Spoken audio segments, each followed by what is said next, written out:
అందరికీ వందనాలు. మరి ఈరోజు లూకా సువార్తలో నుంచి 2వ అధ్యాయము, లూకా సువార్త 2వ అధ్యాయము 10వ వచనం చదువుతున్నాం. అయితే ఆ దూత, భయపడకుడి, ఇదిగో ప్రజలందరికీ కలగబో మహా సంతోషకరమైన సువర్తమానము నేను మీకు తెలియజేయుచున్నాను. దావీదు పట్టణమందు నేడు రక్షకుడు మీ కొరకు పుట్టి ఉన్నాడు, ఈయన ప్రభువైన యేసుక్రీస్తు. ఇక్కడ దూత వచ్చి ఏం చెప్తుందంటే, భయపడకండి, మీకు ఒక మంచి వార్తను నేను తీసుకొచ్చాను అంటుంది. ఏంటంటే రక్షకుడు మీ కొరకు పుట్టి ఉన్నాడు అని చెప్తుంది అన్నమాట. భయపడొద్దు అని చెప్పినప్పుడు మనం ఇంకా భయపడవలసిన అవసరము లేదు. దేని గురించి భయపడవలసిన అవసరము లేదు. ఎందుకంటే రక్షకుడే మన కొరకు పుట్టి ఉన్నాడంట. మరి దేవుడు పుట్టి ఉన్నప్పుడు వాళ్ళకి అప్పటి రోజుల్లో ఏంటంటే పాపం నుంచి క్షమాపణ, విడుదల లేదు కాబట్టి రక్షకుడు మన కొరకు పుట్టాడు అని చెప్పి వాళ్ళు సంతోషపడ్డారు. మరి ఈరోజు మనం కూడా సంతోషపడాలి. రక్షకుడు పుట్టాడు, పాపాన్ని జయించి, మరణాన్ని జయించి తిరిగి లేచాడు. ఈరోజు మనకు కూడా దేవుడు ఎప్పుడు తోడుగా ఉంటున్నాడు. కానీ అయినా మనము కొన్ని విషయాలకు భయపడుతూనే ఉంటున్నాం కదా. చిన్న చిన్న విషయాలకు కానీ పెద్ద విషయాలకు కానీ భయం అనేది మనలో ఇంకా ఉంది. కానీ దేవుడు అంటున్నాడు, భయపడవద్దు. దేవుని దూత వచ్చి చెప్తుంది, భయపడవద్దు, రక్షకుడు మీరు కొరకు పుట్టి ఉన్నాడు, దేవుడు మన కోసం ఉన్నాడు, మనం దేని విషయంలో కూడా భయపడవలసిన అవసరం లేదు అని దూతే చెప్తున్నారు. అలాగే సామెతల గ్రంథంలో ఇంకొక మాట మనం చూద్దాం. సామెతలు 3వ అధ్యాయము 25వ వచనంలో ఒక మాట మనం చూసినట్లయితే, సామెతలు 3:25, ఆకస్మికముగా భయము కలుగునప్పుడు, దుర్మార్గులకు నాశనము వచ్చినప్పుడు నీవు భయపడవద్దు. ఆకస్మికముగా భయము కలుగునప్పుడు అంటే ఈ రోజులు ఎలా ఉన్నాయంటే చాలా అన్నీ ఒక సడన్గా జరిగిపోతున్నాయి.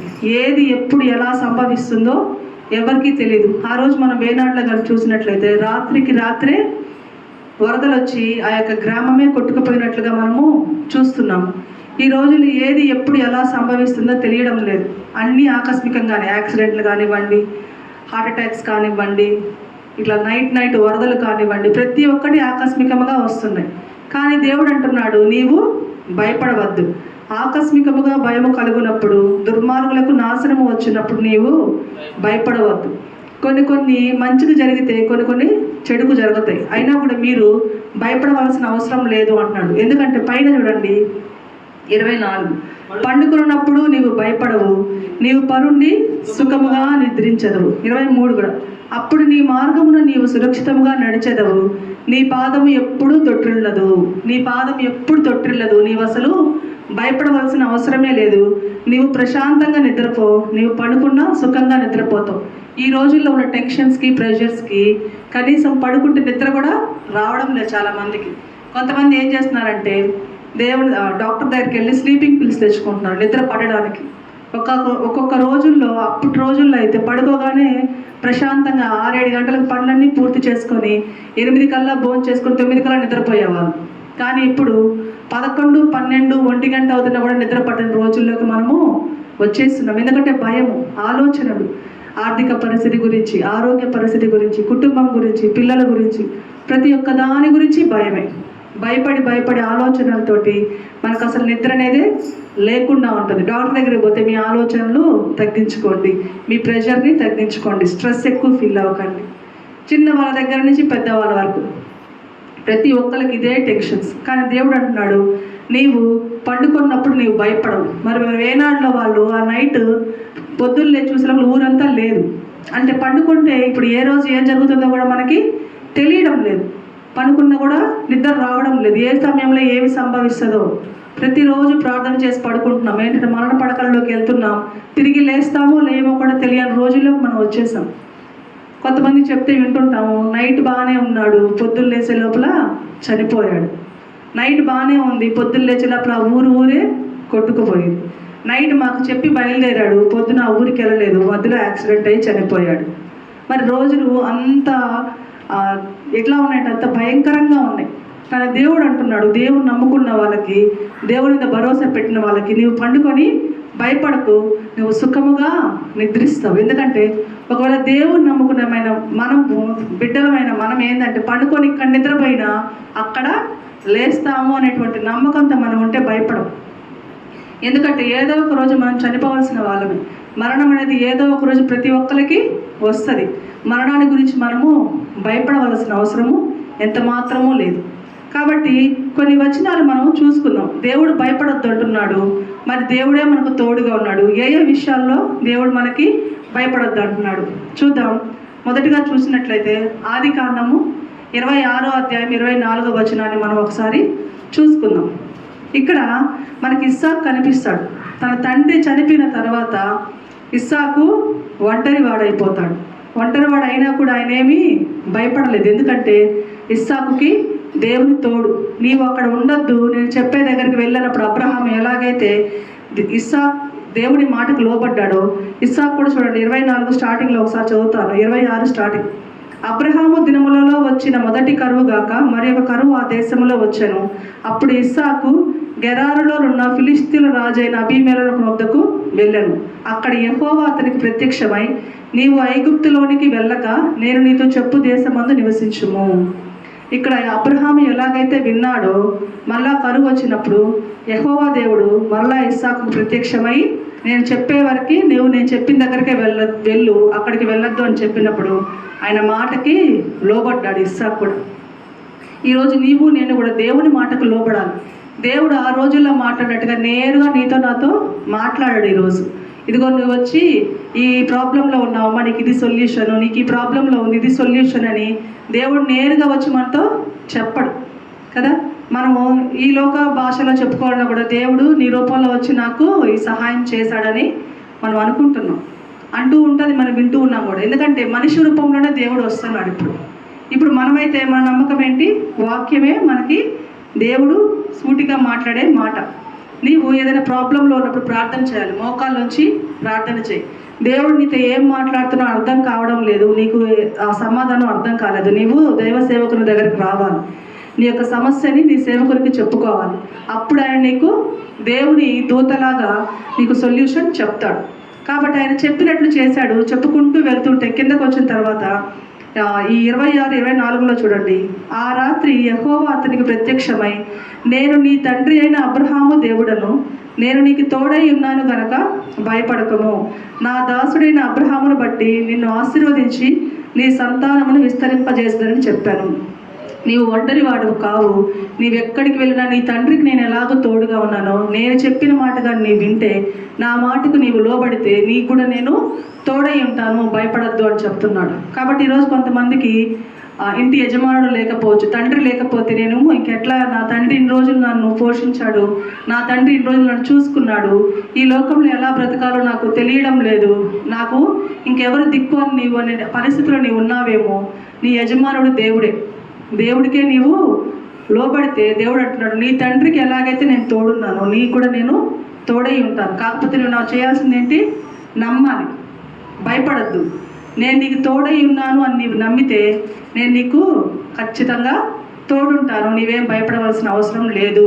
నీ తండ్రిని పోషించినట్టు నిన్ను పోషిస్తాను, నువ్వు భయపడాల్సిన అవసరం లేదన్నాడు. మరి ఇంకొకటి కానీ చూసినట్లయితే మొదటి రాజుల గ్రంథము 17వ అధ్యాయము 13వ వచనం. మొదటి రాజుల గ్రంథము 17వ అధ్యాయము 13వ వచనంలో మనకు ఒక మాట కనిపిస్తుంది. అప్పుడు ఏలియా ఆమెతో ఇట్టనెను, భయపడవద్దు, పోయి నీవు చెప్పినట్లు చేయము. ఈ సందర్భం మనకు తెలుసు. సారేపతి విధవరాలు, ఆమె ఏమీ లేని స్థితిలో కరువులో ఉంది. ఇంకా ఆ బిడ్డ చావు చూడలేక ఇది ఒక్కటి చేసుకొని తిని చచ్చిపోదామని డిసైడ్ అయిన టైంలో ఆమె దగ్గరికి దైవజనుడు వచ్చాడు.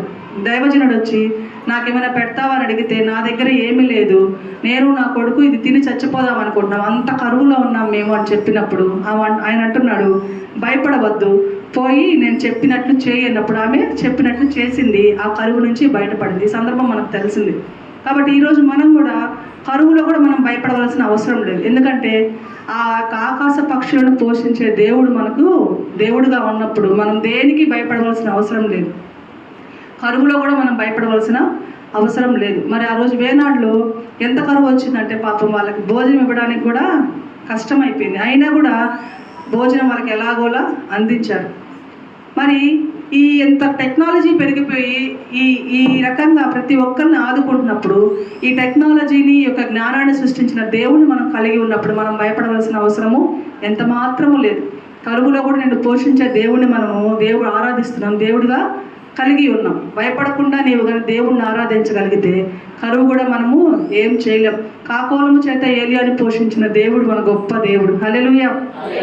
మనం అస్సలు భయపడవలసిన అవసరము ఎంత మాత్రం లేదు. నీ స్థితిని పక్కన వాళ్ళకి చెప్పడానికి మనం సిగ్గుపడుతున్నామేమో. ఇంట్లో బియ్యం లేవు, సరుకులు లేవు, కూరగాయలు లేవని చెప్పడానికి సిగ్గుపడుతున్నామేమో. నీవు ఎవరికి చెప్పవలసిన అవసరం లేదు. మోకరించి దేవునికి నీ స్థితిని చెప్పుకో. దేవుని దగ్గర నీ యొక్క పరిస్థితిని కుమ్మరించు. నీళ్లు కుమ్మరించినట్టు నీ హృదయాన్ని కుమ్మరించండి. దేవుడు ఖచ్చితంగా మనకి సమృద్ధినిస్తాడు. కాబట్టి ఒంటరిగా ఉన్నానని నీవు భయపడవలసిన అవసరం లేదు. దేవుడు నీకు తోడై ఉంటాడు. కరువులో కూడా నీవు భయపడవలసిన అవసరము ఎంత మాత్రం లేదు. దేవుడే నీకు పోషకుడై ఉన్నాడు. మరి మూడవదిగా చూసినట్లయితే ఆపదలు. మనకి ఎన్నో ఆపదలు ఆకస్మికంగా నాకు చెప్పారు కదా, ఆకస్మికంగా వచ్చేటువంటి కష్టాలకు నీవు భయపడవద్దు. ఈ యొక్క జీవితంలో ఎన్నో సవాళ్ళు చెప్పి రావు. ఏది కూడా సవాళ్ళు అనేటివి చెప్పి రావు. కాకపోతే మనం ధైర్యంగా ఉండాలి, వెనకడుగు వేయకూడదు. చూద్దాం 2వ రాజుల గ్రంథము 6వ అధ్యాయము 16వ వచనం.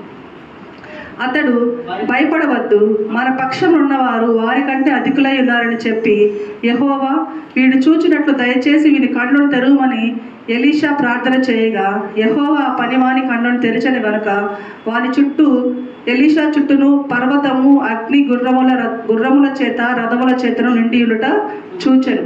అంటే శత్రు సమూహం చుట్టేసి ఉందన్నమాట. ఇంకా తప్పించుకొని పోవడానికి అక్కడ మనకు మార్గమే లేదు.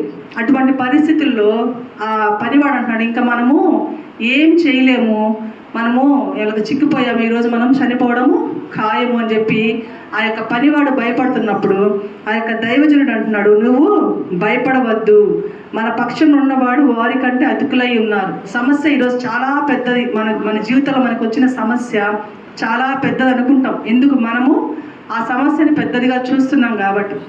ఇది ఎవరు తీర్చలేని సమస్య, ఇది ఇంతకంటే ఎవరు బాధపడరు అనుకుంటాం కూడా.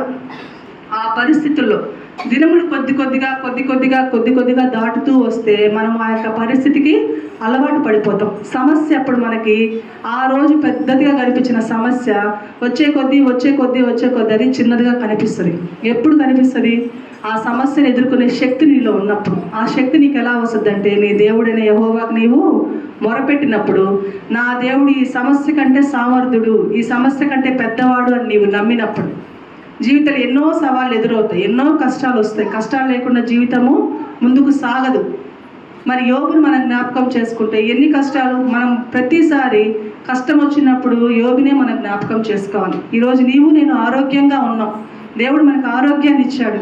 మరి ఈ యొక్క ఆరోగ్యాన్ని బట్టి మనం దేవుడిని స్తుతించాలి. లేని దాన్ని బట్టి మనం దేవుడిని దూషించకూడదు. కానీ హాస్పిటల్కి వెళ్ళి చూడండి, ఎన్నోసార్లు చెప్తాను, హాస్పిటల్లో వాళ్ళు చూసినప్పుడు అనిపిస్తుంది దేవుడు మనకి ఎంత ఆరోగ్యం ఇచ్చాడో అని. మరి కరువులో కూడా మనము భయపడవలసిన అవసరం లేదు. యోబుని జ్ఞాపకం చేసుకోండి. ఆరోగ్యం మనకు క్షీణించినప్పుడు అంత దుస్థితులకు మనం దేవుడైతే తీసుకుపోడు. కాబట్టి ఎన్ని జీవితాలు ఎన్ని సమస్యలు వచ్చినా, ఎన్ని కష్టాలు ఎదురైనా కూడా నీవు దేవుని జ్ఞాపకం చేసుకో. నా దేవుడు ఈ సమస్య కంటే గొప్పవాడు. మరి దావీదు గొలియాతును చూసినప్పుడు, గొలియాత్ ఏమో అంత పొడుగున్నాడు, దావీదు ఇంత చిన్నగా ఉన్నాడు. నువ్వు ఆయన రాళ్ళు ఎత్తుకొని వస్తే ఆయన కుక్కనా నన్ను తరవడానికి అన్నప్పుడు, నీవు సున్నతి లేని ఫిలిస్తీయుడు ఎంత మాత్రమో అంత పెద్ద సమస్య ఆయన ముందున్నప్పుడు నీవు ఎంత మాత్రపు వాడవు నేను నీకు భయపడడానికి అనేంత గొప్ప ధైర్యం నీలో ఉండగలిగితే ఎంత పెద్ద సమస్యలో నీ కంటికి చాలా చిన్నగా కనిపిస్తుంది. ఎందుకంటే మన పక్షాన ఉన్నవాడు అంతకంటే గొప్పవాడు, దేనైనా చేయగల సమర్థుడు. ఎప్పుడు నీవు పూర్తిగా ఆయన్ని నమ్మిన రోజే, పూర్తిగా ఆయన మీద ఆధారపడినప్పుడే ఎంత పెద్ద సమస్య అయినా కూడా మనకి చిన్నదిగా కనిపిస్తుంది. అప్పుడు ఆయన అంటున్నాడు, నువ్వు ముందు నీ సైన్యాన్నే చూస్తున్నావు, నువ్వేం భయపడవలసిన అవసరం లేదు, మన పక్షంలో ఉన్నవాడు ఎంతకంటే గొప్పవాడు అని దేవుడికి ప్రార్థన చేస్తున్నాడు.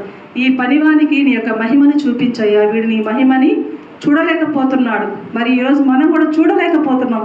దేవుడు మన పక్షాన ఉన్నప్పుడు ఎంత గొప్ప దేవుడు మనం కలిగి ఉన్నాం మనము గ్రహించలేకపోతున్నాం. సమస్యనే మనం చూస్తున్నాం. పైకి దేవుడు నాకు తోడున్నాడు, దేవుడు నాకు నా పక్షాన్ని చూడండి నాకు సహాయం చేస్తానని పైకి అనుకుంటున్నామే కానీ సంపూర్ణంగా దేవుడి మీద మనం ఆనుకోలేకపోతున్నాం. సంపూర్ణంగా ఆనుకోవాలి. దేవా, నా కనులు తెరువు, ఈ సమస్య నాకు పెద్దగా కనిపిస్తుంది, ఈ సమస్య కంటే పెద్దవాడు నీవు ఉన్నావయ్యా, ఈ సమస్య నాకు అసలు సమస్యే కాదు, నువ్వు నా పక్షాన ఉన్నావని నాకు చూపించు, నా కన్నులు తెరువు అని మనం ప్రార్థన చేసినప్పుడు ఆయనకి ఆ యొక్క అగ్నిరథాలు చుట్టూ పర్వతాలు ఎలా ఉన్నాయో దేవుడు యొక్క పరిశుద్ధ కంచె మన చుట్టూ ఎప్పుడూ ఉంటుంది. కాబట్టి సమస్యలకు కూడా నీవు భయపడవలసిన అవసరము ఎంత మాత్రమూ లేదు. మళ్ళీ తర్వాత మనం చూసినట్లయితే శద్రకు, మేషకు, అబేద్నెగోలు సమస్య ఎంత పెద్దది, మరణానికి తీసుకెళ్లే సమస్య, తీసుకెళ్లి అగ్నిగుండంలో వేసేస్తామన్నా కూడా వాళ్ళు భయపడలేదు, సమస్యకి వాళ్ళు భయపడలేదు. ఆ కొంచెం సేపు మనము దేవునికి సరే అని చెప్పేసి మనం వెళ్ళేసి ఆ తర్వాత మళ్ళీ మనం దేవుణ్ణి ఆరాధించుకుందామని వాళ్ళు అనుకోలేదు. నీవు మమ్మల్ని చంపినా సరే నేను మాత్రం మీకు మొక్కము అని చెప్పారు. అంత గొప్ప విశ్వాసం మనలో ఉండాలి. యవ్వనస్తులు మళ్ళీ వారు పెద్దవాళ్ళేం కాదు, జీవితాన్ని అంతా అనుభవించేసి వృద్ధులైన వారు కాదు, యవ్వనస్తులు దేవుని కొరకు హతసాక్షులు అయిపోవడానికి సిద్ధపడ్డారు. మరి ఈరోజు నువ్వు నేను కూడా దేవుని కనుక మనము దేనికైనా సిద్ధము అని కానీ మనం నిలబడగలిగితే అప్పుడు ఆ సమస్యలు కానీ ఏవి కానీ మనల్ని ఏమీ చేయలేవు. మరి ఇంకొకటి కానీ మనం చూసినట్లయితే యెషయా గ్రంథం 41:10 41వ అధ్యాయము 10వ వచనాన్ని ఒకసారి మనము చూసుకుందాం. నీవు నా దాసుడవనియు నేను నిన్ను ఉపేక్షింపక ఏర్పరచుకుంటున్ననియు నేను నీతో చెప్పి ఉన్నాను, నీకు తోడై ఉన్నాను, భయపడకము, నేను నీ దేవుడనై ఉన్నాను, దిగులు పడకము, నేను నిన్ను బలపరుతును, నీకు సహాయము చేయువాడను నేనే, నీతి అను నా దక్షిణ హస్తముతో నిన్ను ఆదుకొందును. హల్లెలూయా. ఇది గొప్ప వాగ్దానం. నీవు ఎప్పుడు సమస్యలు వచ్చినా, ఎప్పుడు కరువులోకి వెళ్ళినా, ఎప్పుడు దిగుల్లో ఉన్నా, నీకు ఇంకా నాకేం లేదు, ఇంకా నాకు చావే శరణ్యమో అని నీవు అనుకుంటున్నప్పుడు ఈ యొక్క 41వ అధ్యాయం యెషయా గ్రంథంలో నుంచి 10వ వచనాన్ని ఒకసారి చదువుకోండి. నీవు నా దాసుడవనియు నేను నిన్ను ఉపేక్షింపక ఏర్పరచుకుంటున్నాను.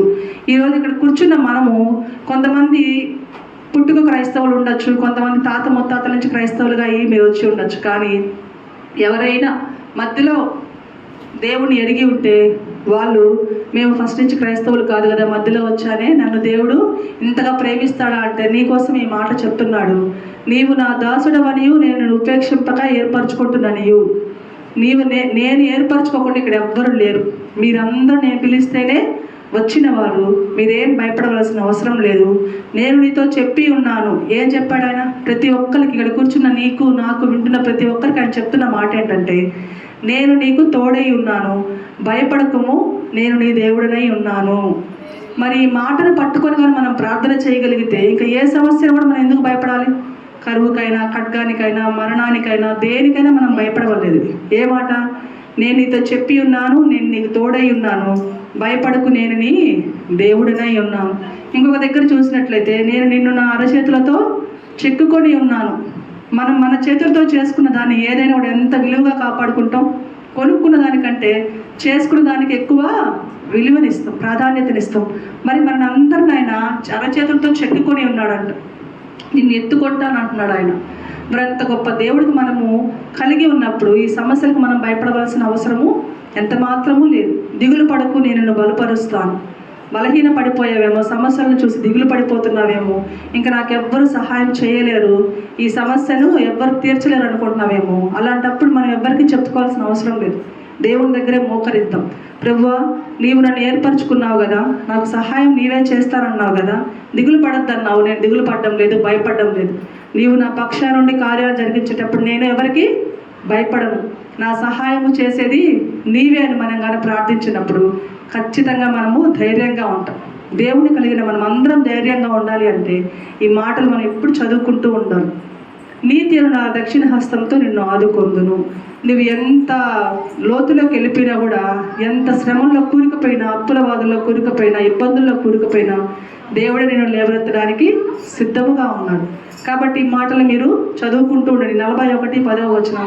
ఎప్పుడు మీ మనసు కష్టం వచ్చినా, ఎప్పుడు మీకు ఇబ్బంది అనిపించినా, ఎప్పుడు మీకు బాధ అనిపించినా ఈ 10వ వచనాన్ని చదువుకోండి. మరి ఆఖరాగా ఇంకొక మాట చూద్దాం. ప్రకటన గ్రంథం 1వ అధ్యాయము 17-18 వచనాలు కూడా చదివినట్లయితే, నేను ఆయనను చూడగానే చచ్చిన వాని వలె ఆయన పాదముల యొద్ద పడితిని. ఆయన తన కుడి చేతిని నా మీద ఉంచి నాతో ఇట్లనెను, భయపడకము, నేను మొదటి వాడను కడపటి వాడను జీవించువాడను. మృతుడనై తిని గాని ఇదిగో యుగయుగములు సజీవుడనై ఉన్నాను. ఆఖరిగా మనం చూసినట్లయితే మనము చనిపోయే స్థితిలోకి వచ్చినా కూడా ఇంకా ఆకస్మికంగా మరణం వస్తుంది, సంభవిస్తుందని చెప్తాం. అప్పుడు కూడా దేవుడా ప్రభువా నేను ఇక్కడ మరణిస్తే అక్కడ కళ్ళు తెరస్తాననే నమ్మకం నీలో ఉండాలి. ఎప్పుడు ప్రతి ఒక్కరికి పరలోక రాజ్యాన్ని ఆయన ఇవ్వడానికి సిద్ధంగా ఉన్నాడు. కానీ పరలోక రాజ్యానికి వెళ్ళగలిగే అర్హతలు నీలో కానీ ఉండగలిగితే ఖచ్చితంగా నీవు ఇక్కడ కన్ను మూసి అక్కడ కళ్ళు తెరుస్తావు. మనం ప్రభువా ప్రభువా అని పిలిచి ప్రతివాడు పరలోక రాజ్యంలో ప్రవేశింపడు. కానీ పరలోకం అందున్న నా తండ్రి చిత్త ప్రకారం చేయువాడే పరలోక రాజ్యంలో ప్రవేశించును అని ఉంది. తీర్పు తీరుస్తాడు రేపు దేవుడు. మొదటిగా చనిపోయిన వాళ్ళందరూ లేవుస్తారు, మనము వెళ్తాము. ఆ తీర్పు తీర్చే సమయంలో నీవు కుడి పక్కుంటావో ఎడమ పక్కుంటావో తెలియదు. అక్కడికి వెళ్ళే లోపల ఇంకా చాలా సమయాన్ని దేవుడు నీకు నాకు ఇచ్చి ఉన్నాడు. ఈరోజు మనం సజీవులుగా ఉన్నామంటే ఆయన మన కొరకు ఇంకా సమయాన్ని ఇచ్చి ఉన్నాడు. ఇప్పటికైనా మనం మారు మనసు పొందాలి, దేవుని మీద పూర్తిగా ఆనుకోండి. యవనస్తులైన వాళ్ళు దేవుడికి ఇంకా బహుబలంగా వాడబడాలి. మీ జీవితం ఇప్పుడే మొదలవుతుంది, దేవుడికి మీరు సమర్పించుకోవాలి. ఆయన అంటున్నాడు, చనిపోయిన వాడనే నీ పాదాల యొద్ద పడితిని, ఇంకా నా బ్రతుకు లేదు, నేను చచ్చిపోతున్నాను, నన్ను అందరూ వెలేసేశారు, ఇంకా నాకు జీవితమే లేదు, దేవుడు కూడా నన్ను క్షమించడం అనుకుంటున్నావేమో, అయినా కూడా ఈ రోజు నిన్ను మోకరించమంటున్నాడు. ఒక్కసారి నువ్వు మోకరించి కన్నీరు విడిచి నీ పాపపు జీవితాన్ని అంతా ఒప్పుకో. ఆయన అంటున్న మాట, నేను ఆయనను చూడగానే చచ్చిన వాని వల్ల ఆయన పాదముల యొద్ద పడితిని, ఆయన తన కుడి చేతిని నా మీద ఉంచి నాతో ఇట్లనెను, భయపడకుము. ఈ రోజుకైనా సరే ఇంకా సమయము మించిపోలేదు. దేవుడు నీకు ఇంకా సమయాన్ని ఇచ్చి ఉన్నాడు. దేవుడి సమయాన్ని నీవు దొంగిలిస్తున్నావేమో, దేవుడికి దూరంగా పారిపోతున్నావేమో, దేవుడు అంటే లెక్క లేకుండా ఉన్నావేమో. ఇంకా దేవుడు సమయాన్ని ఇస్తున్నాడు. ఈ క్షణమైనా నీవు మోకరించి కన్నీరు విడిచి ప్రభువా నన్ను క్షమించగలవా అని ఒక్క మాట నీవు అడిగితే, నీ కొరకు నా యొక్క జీవితాన్ని సమర్పించుకుంటానయ్యా, నీ తర్వాత నాకు ఏదైనా అన్నా కూడా ఎంత ఘోర పాపమునైనా దేవుడు క్షమిస్తాడు, ఎంత ఘోర పాపినైనా ఆయన చేరదీస్తాడు. భయపడద్దు అని చెప్తున్నాడు. కాబట్టి ఈరోజు మనం నేర్చుకున్న ఈ మాటల్లో మనం ఇంకా దేని గురించి భయపడవలసిన అవసరం లేదు. ఈ యొక్క క్రిస్మస్ మాసంలో మనం ఉన్నాము. సర్వోన్నతమైన స్థలంలో దేవునికి మహిమ, దూతలు అక్కడ పాడుతున్నారు. దూత వచ్చి మీరు భయపడకండి, లోకానికి కలగబోవు మహా సంతోషకరమైన సువర్తమానాన్ని నేను తెచ్చి ఉన్నాను, లోకరక్షకుడు మీ కొరకు పుట్టి ఉన్నాడు. మరి అంత లోకరక్షకుడు మన కొరకు పుట్టి ఉన్నప్పుడు మనం దేని గురించి చింతించాల్సిన అవసరం లేదు. ఆకస్మికంగా వచ్చే మరణాన్ని కూడా మనం చింతించాల్సిన అవసరం లేదు. ఎప్పుడు నీవు దేవునిలో ఆనుకొని ఉంటే, నీవు దేవునికి ఇష్టడుగా ఉంటే, నీవు దేవుడిగా ఇష్టడిగా ఉన్న రోజులో ఇక్కడ కన్ను మూసినా మనం దానికి భయపడవలసిన అవసరం లేదు. ఎందుకంటే ప్రతి ఒక్కరు అక్కడికి వెళ్ళవలసిన వాళ్ళమే. కానీ మనం భయపడాల్సింది ఒక్కదానికి మాత్రం భయపడాలి. దేనికంటే పరలోక రాజ్యాన్ని మనం చేరగలమా చేరలేమా? ఈ యొక్క మాటను మన హృదయంలో ఉంచుకోండి. ప్రతి ఒక్కరు యవనస్తులైన వారికి మరీ ముఖ్యంగా నేను చెప్పేది ఏంటంటే, హృదయంలో యొక్క భయాన్ని ఉంచుకుంటే మనము పాపానికి చోటు ఇవ్వము. పరలోక రాజ్యంలో నేను వెళ్తాను అని నమ్మకం ఉన్న వాళ్ళు అసలు చావు కూడా భయపడరు. ఈ చావే పెద్ద విషయం కాదు అనుకున్నప్పుడు ఇక మిగతావన్నీ కూడా, ఈ యొక్క కరువులు, ఆపదలు, బలహీనతలు ఇవన్నీ అసలు సమస్యలే కావు. నీవు మరణాన్ని కూడా ఏ క్షణం మరణం వచ్చినా నేను రెడీగా ఉన్నాను దేవునితో వెళ్ళడానికి అని నువ్వు ఏ రోజైతే సిద్ధపడి ఉంటావు, బుద్ధి కలిగిన కన్యకల్లాగా నీవు ఉంటావు, ప్రభు వచ్చే దినం వరకు మనము వేచి ఉంటాము. ఆ రోజు ఎత్తబడే గుంపులో మనము ఉంటాము. కాబట్టి ఈ మాటలు మీరు జ్ఞాపకం చేసుకోండి. దేనికి భయపడకుండా ఆ దేవుణ్ణి ఆధారం చేసుకొని సమస్యలన్నింటినీ దేవుడి ముందు పెట్టి, ఒకవేళ నీవు ఇంకా మారు మనసు పొందకపోతే ఈ దినమైనా ఈ క్షణమైనా దేవుని యందు మోకాల నుంచి నీ పాపాలను క్షమించమని అడగండి. ఆయన భయపడకు, నేను నా కుడి చేతులను పట్టుకొని ఉన్నాను అని చెప్పే గొప్ప దేవుడు మనము కలిగి ఉన్నాం. ఈ మాటల్ని దేవుడు దీవించిన కనుక సమయం ఇచ్చిన పాస్టర్ గారికి మీ అందరికీ నా వందనాలు. నా అంతరంగమందున సమస్తమైన పరిశుద్ధ నామాన్ని సన్నతించు. నా ప్రాణమా యెహోవాను సన్నతించు. ఆయన చేయబోతున్న ఉపకారాల్లో దేనిని మరువకము. నా ప్రాణమా యెహోవాను సన్నతించు. పరమ తండ్రి అయిన దేవుని ప్రేమ, ప్రభువును రక్షకుడైన యేసుక్రీస్తు వారి మహాకృప, పరిశుద్ధాత్మ దేవుని అన్యోన్య సహవాసం, కాపుదల, భద్రత, నడిపింపు ఇప్పుడును ఎల్లప్పుడూ సకల పరిశుద్ధులతో ఆయన సన్నిధి కూడి వచ్చిన నీకు నాకు మన కుటుంబాలకి పరిచయకు ఆ దేవుని కృప తోడేని ఆశీర్వదించను గాక. హల్లెలూయా. అందరికీ వందనాలు. దేవుడు మిమ్మల్ని దీవించును గాక.